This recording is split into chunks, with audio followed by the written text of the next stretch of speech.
បាយក្នុងចិនអនវ័យtâmឃើញបងញ៉ាំញ៉ាំអប្រឹម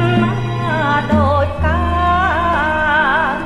សាបាយព្រោះបានជួមប្រាក់ប្រានជាគូវាសនាសែនស្នេហា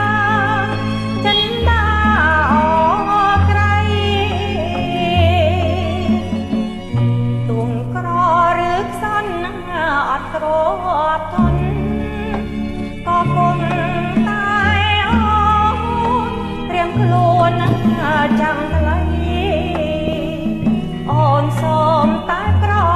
ចិនត្រង់ស្មោចំពោះរូបស្រីអុំប្រែថ្មីឲ្យស្រីសើមករៀមសែនស្រឡាញ់ពេញក្នុងចិត្តថែមទាំងអាណិតណាយស្រីផងកុំព្រួយកុំភ័យថ្លៃនាងបងរៀមមិនប្រែខ្នងចោលទេអូនអខ្លាំងណាស់ម្ចាស់ដួងចិត្ត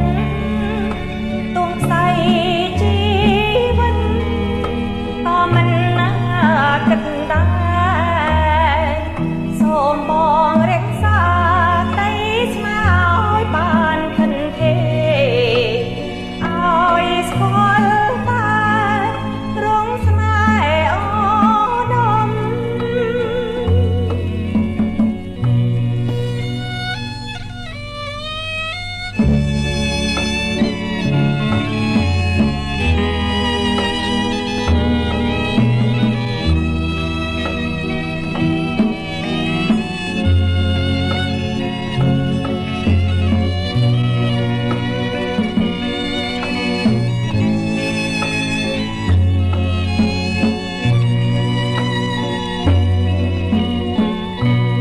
រៀមសែ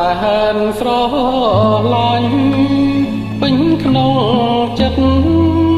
ថែមទាំងអាណិតណាយស្រីផងកុំព្រួយកុំភ័យថ្លៃនាងបងរៀមមិនប្រែខ្នងចោលទេអូនអខ្លាំងណាស់ម្ចាស់ដួងចិត្ត